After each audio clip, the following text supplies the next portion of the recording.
साथियों नमस्कार। पुनः आप सभी का स्वागत है आपके इस चैनल देसी लल्लन टॉप पर। साथियों, सहारा का निवेशक अपने भुगतान की लड़ाई के लिए सड़क से लेकर संसद तक संघर्ष करने का प्रयास कर रहा है और सरकार को एक आईना दिखाने का प्रयास कर रहा है कि इस लोकतांत्रिक देश में, इस देश की आम जनमानस की अधिकार सुरक्षित नहीं है, उनकी संपत्ति सुरक्षित नहीं है।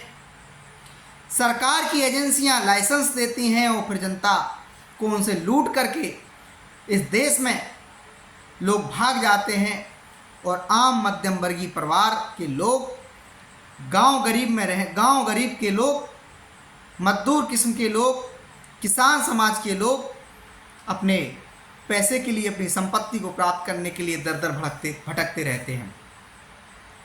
उसी यात्रा में एक नई सफलता प्राप्त हुई है।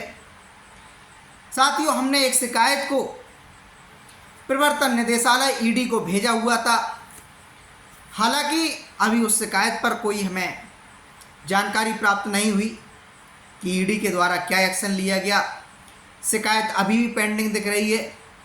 तकरीबन ये शिकायत आज से हमने 2 माह पूर्व सेबी के लिए सरकार के शिकायत प्रकोष्ठ प्रणाली सीपी ग्राम पोर्टल के माध्यम से पहुंचाई थी। साथियों, ईडी ने एक बड़ा एक्शन किया है। कोलकाता यूनिट ने हमारा इंडिया क्रेडिट कोऑपरेटिव सोसाइटी के ठिकाने पर कोलकाता में छापामारी की। इसके बाद सहारा के लखनऊ शहर स्थित सहारा शहर में एवं कॉरपोरेटिव कार्यालय के अलग अलग 6 ठिकानों पर बड़ी जोरदार तरीके से छापेमारी की। सहारा समूह का शीर्ष प्रबंधन दशत में आ गया, सदमे में चला गया। सेबी के अधिकारियों के साथ पुनः उन लोगों ने वही नौटंकी करने का प्रयास किया जो हमारे देश के पुलिसकर्मियों के साथ ये लोग करते थे। जब भी आप लोग सहारा के खिलाफ कोई शिकायत दर्ज कराते थे, ये हमारे देश के थानों के विवेचक महोदय लोगों को और पुलिस अधिकारियों को और पुलिस कप्तानों को गुमराह करने का प्रयास करते थे।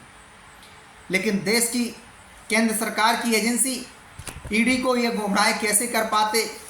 ईडी तो वो एजेंसी है जिसका नाम सुनकर ही लोगों में खौफ आ जाता है। साथियों, 3 करोड़ रुपए की तकरीबन सहारा के कार्यालय से नकदी जब्त की गई।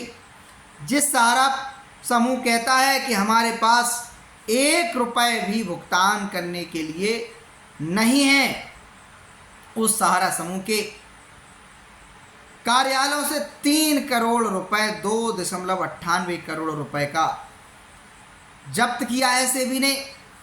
सवाल उठता है, एक तरफ देश में नकदी रखने पर एक लिमिट सीमा के बाहर रोक लगी हुई है और सहारा समूह के कार्यालयों के पास 3 करोड़ रुपए की नकदी पड़ी हुई थी। आयकर विभाग के सामने एक सवाल खड़ा हुआ कि आखिर इनकम टैक्स के लोग कर क्या रहे हैं? इतनी बड़ी मात्रा में नकदी रखने का क्या प्रावधान है, क्या नियम है? ये आयकर विभाग के अधिकारियों को सोचना चाहिए। साथियों, सहारा के अधिकारियों ने आनाकानी की। सेबी के ईडी के अधिकारियों को गुस्सा आ गया और उन्होंने सहारा के 12 कमरों को तोड़ करके उन्होंने उसमें दस्तावेज जब्त करने का काम किया। साथियों, ये जो दस्तावेज जब्ती के अभियान में जो सेबी की तरफ से जो जानकारी आई, विभिन्न समाचार पत्रों की तरफ से जानकारी आई, जो सूत्रों के माध्यम से जानकारी आई, साथियों 700 से अधिक कंपनियों के फर्जी दस्तावेज बरामद हुए हैं। हम आप लोग सिर्फ इस भ्रम में बैठे हुए हैं कि सहारा क्रेडिट कोऑपरेटिव सोसाइटी से, सहारा यूनिवर्सल मल्टीपर्पज से, स्टार मल्टीपर्पज से, हमारा इंडिया क्रेडिट कोऑपरेटिव सोसाइटी से हमें आपको भुगतान प्राप्त करना है, क्योंकि इन्हीं के सर्टिफिकेट, रसीद, बॉन्ड, पासबुक हमारे पास रखे हुए हैं। साथियों, हैरानी और आश्चर्य की बात तो ये है कि Sahara credit cooperative society Hamara India credit cooperative society, Sahara universal multipurpose society, star multipurpose society ने अन्य सहारा की फर्जी कंपनियों में निवेश कर दिया। और एक हैरानी भरी बात यह है साथियों, जो एमबी वैली 2 दशक पुरानी कंपनी है, जो सहारा ने पुणे में, महाराष्ट्र के पुणे में लोनावाला में बसाया है। 10,600 एकड़ में ये एमबी वैली शहर बसा हुआ है। ये 2 दशक पहले इसकी स्थापना की गई थी। हैरानी की बात तो ये है, उस समय सहारा समूह की ये सोसाइटियाँ किसी भी प्रकार से जनता से कोई भुगतान प्राप्त नहीं कर रही थी, न ही अस्तित्व में थी। इन सोसाइटियों ने 2010 के बाद जनता से कलेक्शन करना स्टार्ट किया और 2010 में ही सहारा क्रेडिट कोऑपरेटिव सोसाइटी को मान्यता मिली। इसके बाद सहारा यूनिवर्सल को मिली, हमारा इंडिया को मिली, स्टार मल्टीपर्पज को मिली। साथियों, हमारा आपका जो पैसा है इन्हीं 700 कंपनियों के माध्यम से यहाँ से वहाँ भेजने का, फ्रॉड करने का काम किया गया है। यहाँ से लेकर हमारे पैसे को विदेश तक को भेजने का भी सहारा समूह ने काम किया है। सुशांत राय, सुधांशु राय भारत की नागरिकता छोड़ करके विदेश में बस गए सरकार के सामने, और सरकार को खबर नहीं हुई।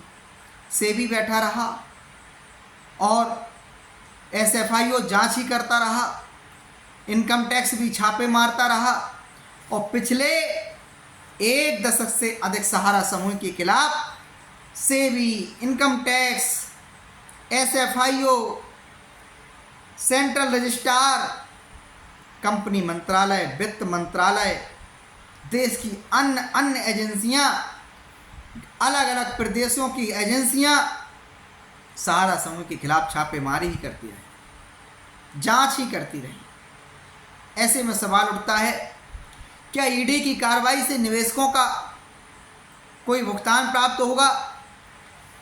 ऐसे में एक सवाल और उठेगा, क्या ईडी सहारा समूह के शीर्ष प्रबंधन के उन लोगों को गिरफ्तार करके जेल भेजने का काम करेगी जिन लोगों ने इस देश के करोड़ों लोगों के खून पसीने की कमाई को हजम करने का काम किया है, बेईमानी करने का काम किया है, ठगी करने का काम किया है और हजारों सैकड़ों लोगों को मौत के काल में जाने के लिए मजबूर किया है।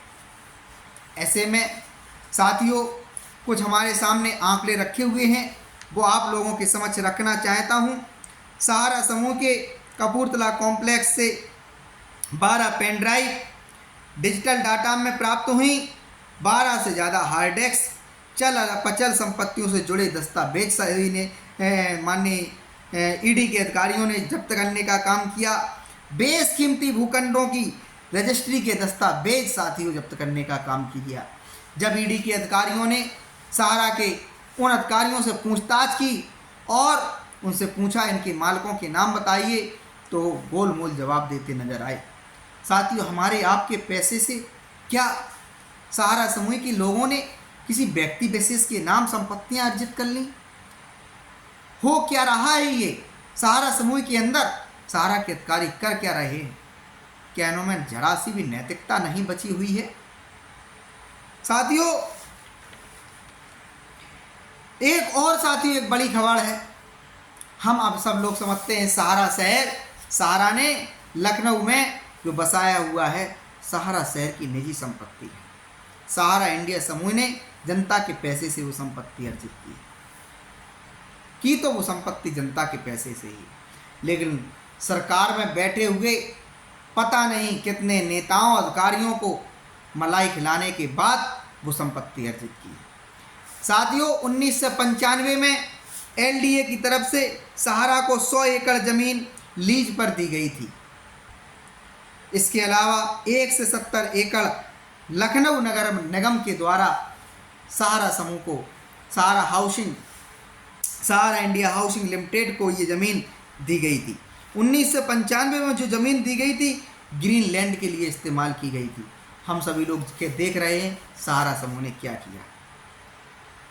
अपने स्वयं के कब्जा जमा लिया, सुब्रत राय का वहाँ पे घर बन गया, सहारा शहर नाम दे दिया गया। लखनऊ के अंदर, सहारा शहर के अंदर सहारा समूह ने तमाम बड़े सितारियों को बुला बुलाकर वहाँ नाच गाना कराने का काम किया, प्रदर्शन करने का काम किया। लेकिन जिन शर्तों पर उनको जो ज़मीन एलडीए की तरफ से दी गई थी, नगर निगम की तरफ से दी गई थी, सहारा समूह ने वैसा कोई काम नहीं किया, बल्कि हमारे आपके पैसे को दुरुपयोग करके वहाँ तमाम देश के लोगों को मलाई खिलाने का काम किया। सहारा शहर में हमारे आपके खून पसीने की मेहनत की कमाई पे मौज उड़वाने का काम किया।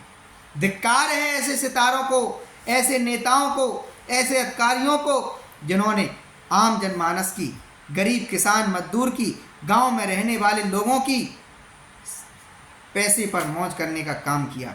यदि उनमें जरा सी भी इज्जत बाकी है, जरा सी उनमें निर्लज्जता है, तो वो सहारा समूह के निवेशकों को बुला बुलाकर भुगतान देने का कार्य करें, तब कहीं उनके अंदर का जो पाप वो क्षमा करने का पात्र हो सकता है। साथियों, हम सभी जानते हैं सहारा समूह के संबंध देश की प्रत्येक पार्टी के नेताओं से रहे हैं, बड़े बड़े स्टार से रहे हैं, खिलाड़ियों से लेकर अब नेताओं के साथ रहे हैं। अमिताभ बच्चन का नाम तो पूरा जग जानता है कि अमिताभ बच्चन जब कर्म में गए, सुब्रत राय ने सहारा समूह के माध्यम से उनकी मदद करने का काम किया, और आज सहारा समूह की तरफ उन्होंने मुड़कर नहीं देखा। सुब्रत राय की मृत्यु के समय भी उपस्थित नहीं नजर आए। इसके अलावा कभी भी उन्होंने सहारा निवेशकों के समर्थन में कभी आवाज़ उठाते नजर नहीं आए, सिंगल ट्वीट नहीं किया।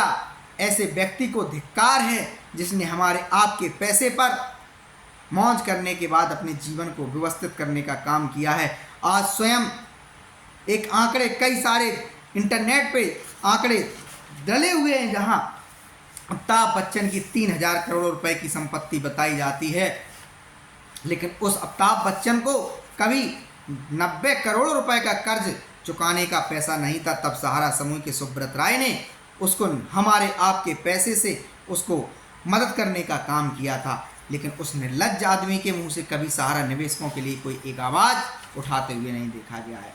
क्या सहारा निवेशक अमिताभ बच्चन की फिल्म को नहीं देखे? क्या सहारा निवेशक अमिताभ बच्चन के प्रशंसक नहीं रहे हैं? आज निवेशक खून के पसीने की कमाई को प्राप्त करने के लिए, तो क्या देश के जिम्मेदार नागरिक होने के नाते आपका कर्तव्य नहीं बनता था कि सरकार के समझ जाकर आप बात रखते?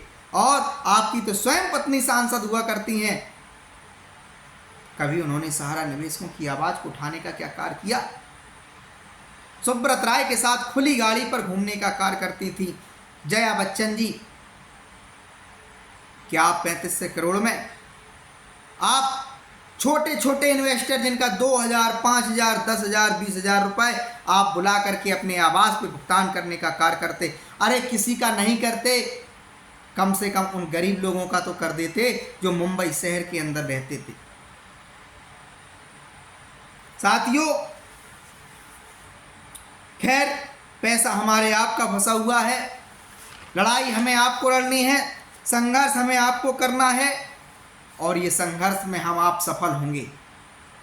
हालांकि तकलीफ इस बात की होती है, बिना कोई औचित्य के हमारे तमाम सारे सहारा समूह के निवेशक और एजेंट साथी शहीद हो गए हैं और उनकी किसी ने सुध बुध नहीं ली है।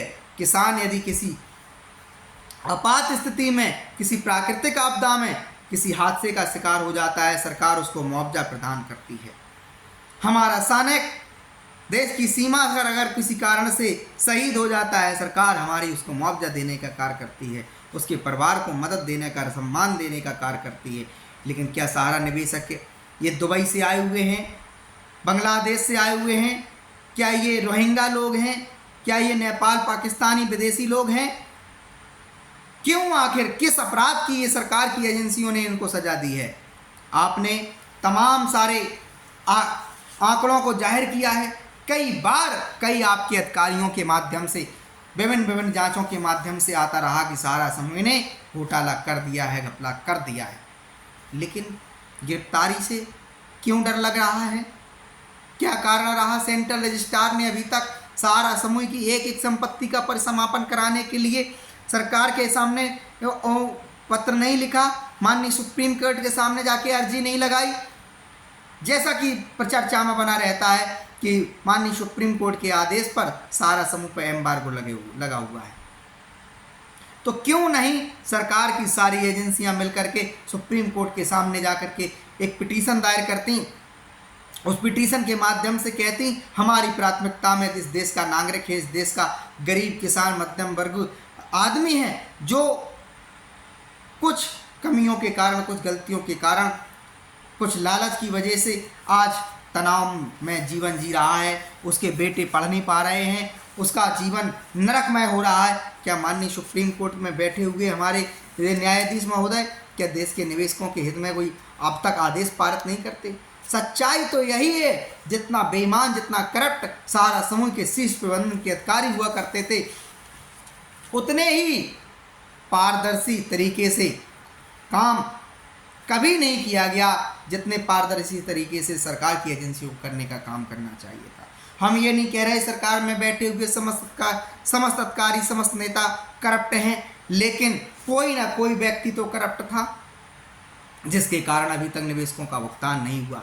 कोई व्यक्ति तो ऐसा था जिसने सहारा समूह की सोसाइटियों का लाइसेंस 2010 में के बाद लगातार देने का काम किया, जबकि मामला सेबी के पास विवादित चल रहा था, रिजर्व बैंक के पास विवादित चल रहा था। देश के विभिन्न हिस्सों में सहारा समूह के खिलाफ उंगलियां उठ रही थी, उनकी कार्य प्रणाली को लेकर उंगलियां उठ रही थी। क्या ऐसा कारण रहा सहारा समूह की सोसाइटियों को लाइसेंस देने का कार्य किया गया? इसके बाद क्या ऐसा कारण रहा कि देश भर के 5000 कार्यालयों के माध्यम से सहारा समूह ने जब फंड जुटाने का काम किया, समितियों के माध्यम से योजनाएं जारी करने का काम किया, तो सहारा क्रेडिट के खाता में वो भुगतान प्राप्त। अगर सहारा क्रेडिट का कोई निवेशक था तो उस पैसे को सहारा क्रेडिट के खाते में क्यों जमा कराने का काम नहीं किया गया? सहारा इंडिया के खाते में क्यों जमा कराने का काम किया गया? देश भर के विभिन्न क्षेत्रों में सहारा की जो ब्रांचेज हुआ करती थी वो अलग अलग सोसाइटियों के नाम क्यों नहीं हुआ करते थे? उनके स्थानीय स्तर पर बैंकों में खाते क्यों ऐसा होता था? मैं अपने जनपद की बात करता हूँ, जहाँ जहाँ भी सहारा की ब्रांचेस हैं, मैंने वहाँ के स्थानीय लोकल प्रबंधन से जब बात की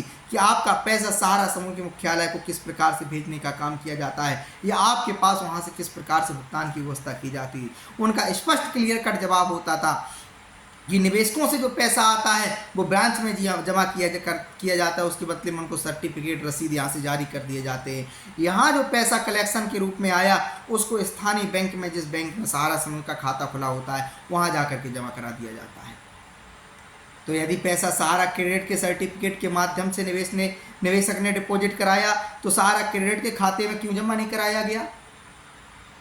और वो सहारा के शीर्ष मुख्यालय क्यों वो पैसा ट्रांसफ़र कर दिया गया? यदि सहारा की क्रेडिट कोऑपरेटिव सोसाइटी भोपाल की थी तो पैसा कहाँ जाना चाहिए था? क्या सहारा समूह के शीर्ष प्रबंधन के अधिकारियों के पास पहुँचना चाहिए था? यदि सोसाइटी भोपाल कोलकाता की हमारा इंडिया थी, क्या वो पैसा देश भर से लखनऊ ट्रांसफ़र होना था, मुख्यालय ट्रांसफ़र होना था? इसके बाद यदि वो पैसा ट्रांसफ़र हुआ भी तो रिजर्व बैंक की नज़र क्यों नहीं पड़ी उस पैसे पर? 2 रुपए जमा नहीं कराए गए, हजारों करोड़ रुपए जमा कराया गया। सहारा समूह ने 1 लाख करोड़ रुपए से अधिक तमाम कंपनियों, सोसाइटियों के माध्यम से निवेशकों से जुटाया। तो क्या कारण रहा कि रिजर्व बैंक की उस पर नज़र नहीं पड़ी? इसके बाद यदि वो पैसा सहारा इंडिया के भी खाते में पहुंचा या सहारा हाउसिंग के खाते में पहुंचा, किसी भी फर्जी कंपनी के खाते में पहुंचा, तो उससे दूसरी जगह जब वो ट्रांसफ़र किया गया, नज़र क्यों नहीं बनाई गई? साथियों, ईडी की कार्रवाई से निवेशकों को क्या राहत मिलती है समय बताएगा, लेकिन कार्रवाई हुई है, खुशी की बात ये है। सहारा के शीर्ष प्रबंधन में दहशत फैली है, खुशी की बात ये है। जो उनकी अपराध की प्रवृत्ति थी, जिस प्रकार का कॉर्पोरेट अपराध उन्होंने करने का कार्य किया, देश में किसी ने करने का ऐसा कार्य, दुस्साहस नहीं किया। विवादों में आने के बावजूद भी उन्होंने नए फर्जी तरीके से कारोबार करने का प्रारंभ किया। क्यूशॉप के माध्यम से निवेशकों को धोखा दे दिया गया।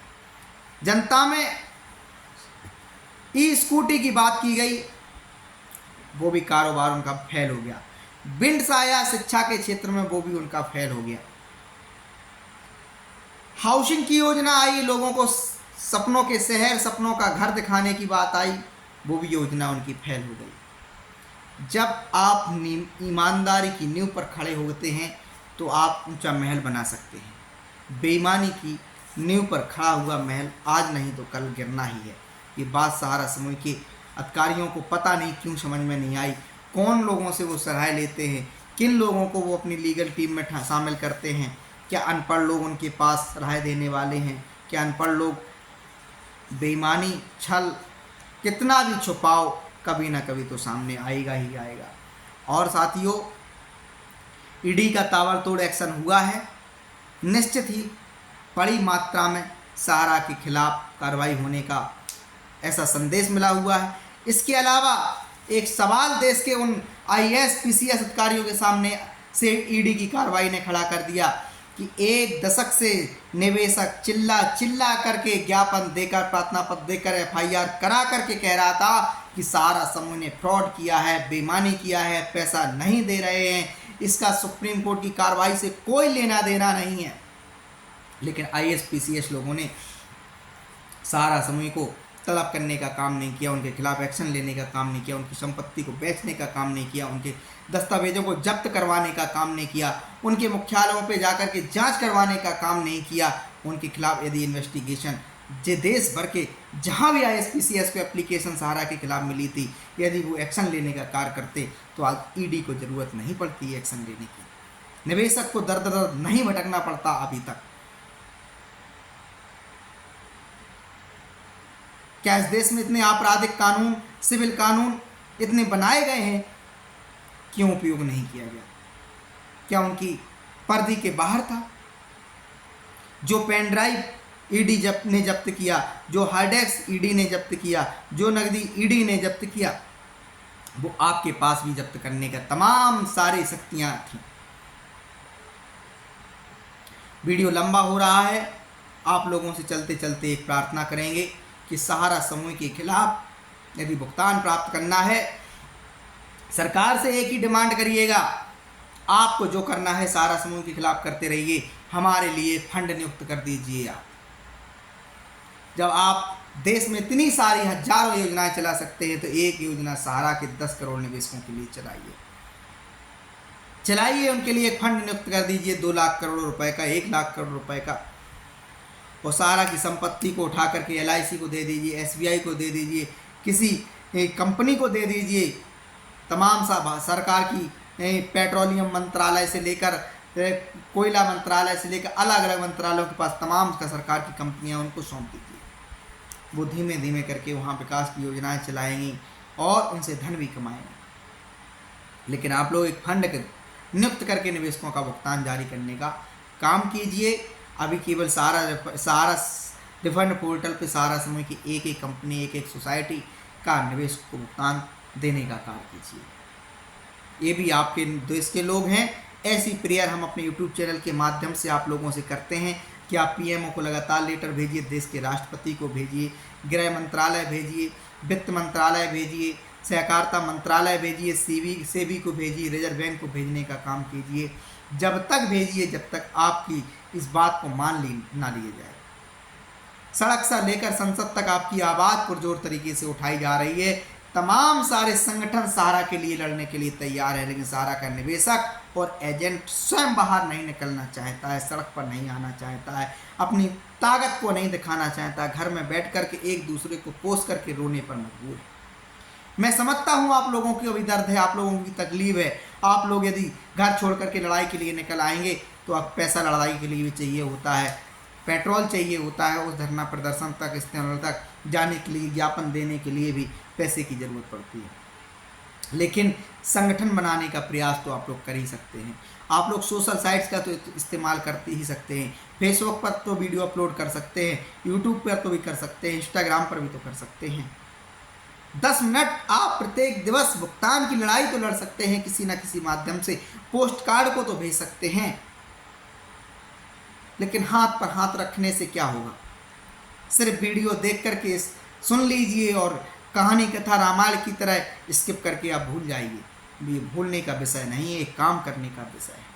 भुगतान जो भी जो भी अभी सारा के खिलाफ एक्शंस हो रहे हैं, कार्रवाइयाँ हो रही हैं, उसमें ये समझ लीजिए जो लोग संघर्ष कर रहे हैं उन्हीं को श्रेय जाता है इसके लिए। साथियों, जो भी अपडेट आता है, अपडेट से आपको रूबरू कराता रहूँगा। और आप लोग कमेंट में बताएं कि अभी तक आपने जो सहारा रिफंड पोर्टल है उस पर अभी तक ऑनलाइन रजिस्ट्रेशन कराया कि नहीं कराया, कराया तो क्या स्टेटस दिख रहा है। इसके बाद जो नया पोर्टल आया है उस पर सहारा रिसबमिशन पे क्या किया आप लोगों ने, वो भी इस कमेंट बॉक्स के माध्यम से आप बताते रहें, जिससे देखिए जागरूकता फैलती रहेगी। तो देश में ये समझ लीजिए कि आप एक दो लोग नहीं, करोड़ों लोगों तक ये वीडियोज पहुंचाने होते हैं, सूचनाएं पहुंचानी होती हैं, जिससे सरकार में चेतना आए, निवेशकों में चेतना आए, हमारे सरकार देश में सिस्टम में बैठे हुए अधिकारियों में चेतना आए। हमारी आपकी दुश्मनी इस देश के किसी भी अधिकारी से, किसी व्यवस्था से नहीं है। हम सभी लोग भारत माता को प्यार करने वाले लोग हैं। हम सभी लोग चाहते हमारा देश सशक्त बने, सुसज्जित बने, व्यवस्थित बने, लेकिन हमारे आपके खून पसीने की कमाई को कोई हड़प ले जाए और हम लोग भुखमरी के कगार पर पहुंच जाएं। हम लोग पता चलता है कि सपनों का जो है तितांजलि दे दें। ऐसा कैसे हो सकता है जब देश में इतने सारे आज़ाद भारत में हम लोग निवास कर रहे हैं। क्या गुलाम भारत में निवास कर रहे हैं? अंग्रेजों के ज़माने में भी लोगों को न्याय मिल जाता था। तो क्या अब तो हमारे देश के अपने लोग सत्ता में बैठे हुए हैं, हमारे अपने देश के लोग प्रबंधन अधिकारी बैठे हुए हैं। तो हम लोग क्यों डरें अपनी बात को रखने से? आप लोग नहीं सुनेंगे तो कौन सुनेगा? किस दरवाजे पे जाएंगे? क्या हम अमेरिका की सरकार से गुहार लगाएंगे? क्या हम जो है ब्रिटेन की सरकार से गुहार लगाएंगे? हमारे देश के आप लोग ही अधिकारी हैं, आप लोग ही हमारे देश के भाग्य विधाता हैं। तो इसलिए निष्पक्ष तरीके से इस बात को बिना सोचे कार्रवाई होगी कि नहीं होगी, सरकार एक्शन लेगी कि नहीं लेगी, आप खत लिखते रहिए, पत्र भेजते रहिए उनको और लगातार डिमांड करते रहिए, ज्ञापन भेजते रहिए, जब तक लड़ाई लड़िए, जब तक आपका पैसा प्राप्त ना हो जाए। ये मैं भरोसा दिलाता हूँ, पैसा तो आपका मिल के रहेगा, चाहे आज मिल जाए चाहे 5 वर्ष बाद मिल जाए। जितना सख्ती के साथ आप प्रदर्शन कर देंगे, जितना सख्ती के साथ आप सरकार को घुटनों पे लाने के लिए विवश कर देंगे, उतना जल्दी आपका भुगतान मिलने का काम होगा। धन्यवाद, थैंक यू।